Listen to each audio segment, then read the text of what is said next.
Have you ever wondered if self-help actually helps, or does it create more work for us? This question brings us to the paradox of self-help. Imagine a world where we're all striving to become the best versions of ourselves. We're reading books, listening to podcasts, watching videos, all in the name of self-improvement. But in the midst of our relentless pursuit, we're confronted with an intriguing question. Does the self-help industry genuinely assist us in reaching our goals, or does it merely add more tasks to our already overloaded to-do lists? The concept of self-help isn't new. It's been around for centuries, but it's only in recent times that it's taken the world by storm. It's become a staple in popular culture, and it's pretty hard to miss. Everywhere you look, there's a new self-help book topping the charts, a motivational speaker selling out arenas, or a wellness coach promising to transform your life. It's an industry that's booming, and it's not showing any signs of slowing down. But as we immerse ourselves in this world of self-improvement, we're often left with more questions than answers. We find ourselves caught in a cycle of constant learning, constant doing, but are we truly growing? Are we becoming better, or are we simply becoming busier? This is the paradox of self-help. On one hand, it's empowering. It gives us tools and strategies to overcome obstacles, reach our goals, and improve our lives. But on the other hand, it can be overwhelming. It can create a never-ending list of things we should be doing to better ourselves, leaving us feeling inadequate or behind. So what's the truth?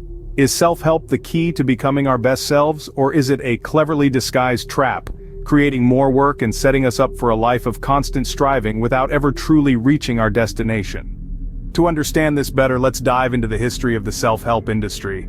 The self-help industry, as we know it today, began to take shape in the mid-20th century. It wasn't always a bustling marketplace of books, seminars, and life coaches. In fact, self-help was once a quiet corner of the publishing world, only beginning to gain momentum in the 1950s. During this period, a man named Dale Carnegie penned a book that would become a cornerstone of the self-help industry.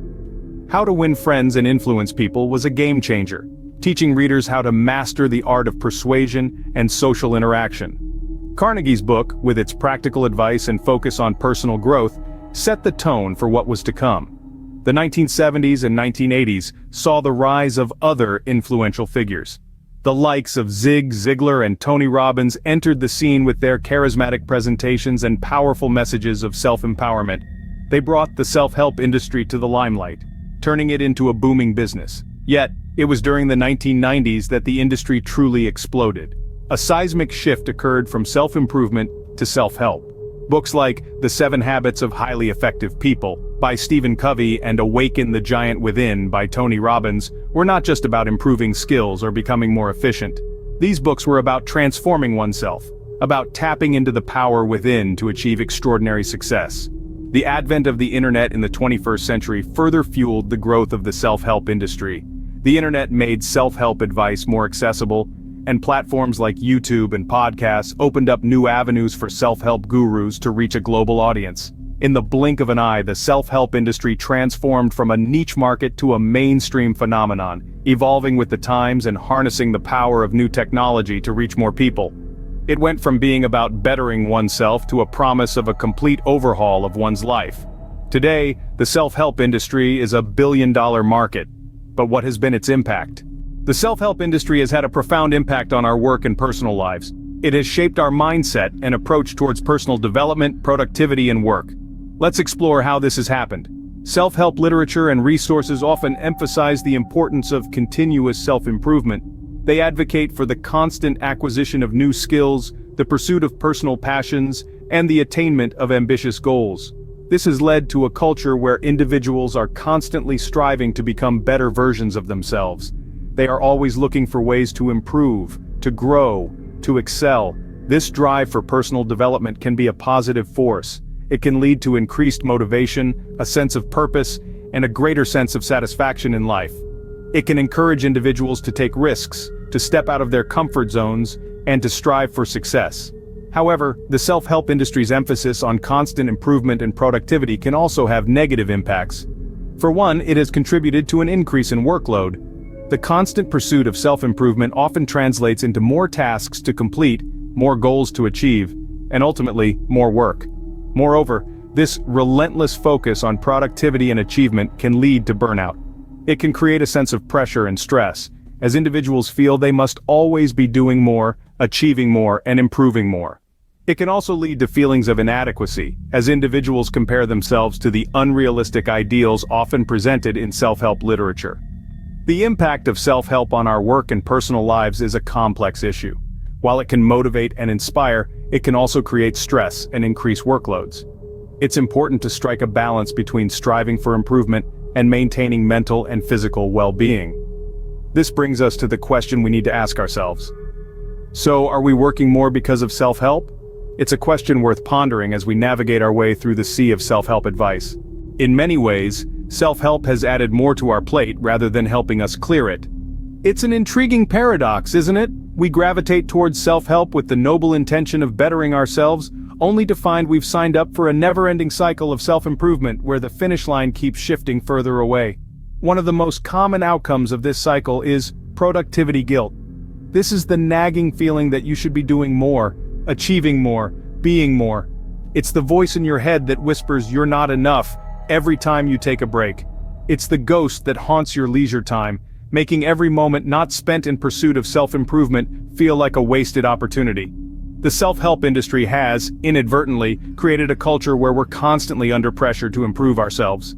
Every new book, every new course, every new guru brings with it a new set of standards, a new set of benchmarks we're expected to meet. And with the vast array of resources available at our fingertips, there's always something new to learn, something new to master. In this relentless pursuit of self-improvement, we've forgotten that we're human, not machines. Humans need rest, relaxation, and recreation. When we're constantly pushing ourselves to be more productive, to always be improving, we're setting ourselves up for burnout. But here's the kicker. The more we burn out, the more we turn to self-help for solutions, only to find ourselves trapped in the same cycle again. It's a classic case of the solution becoming part of the problem. But it's not all doom and gloom. There's a way to make self-help work for you. It involves stepping off the hamster wheel of endless self-improvement and learning to appreciate who you are, right here, right now. It involves understanding that you are enough, just as you are. And most importantly, it involves recognizing that self-help is a tool, not a taskmaster. It's there to serve you, not the other way around. The key to making self-help work for you is to be selective and intentional. And by selective, we mean that not all self-help content is created equal. Some are more about marketing hype than genuine help. So it's crucial to pick and choose what resonates with you and aligns with your personal growth goals. Moving on to being intentional, it's about setting realistic goals. It's easy to get swept up in the grand promises of self-improvement, but remember, Rome wasn't built in a day. Small, achievable goals can lead to significant changes over time. So instead of trying to revolutionize your life overnight, focus on making incremental improvements. Another strategy is to focus on one area of improvement at a time. It's tempting to try and fix everything at once, but that's a surefire recipe for overwhelm. Prioritize what needs attention in your life right now.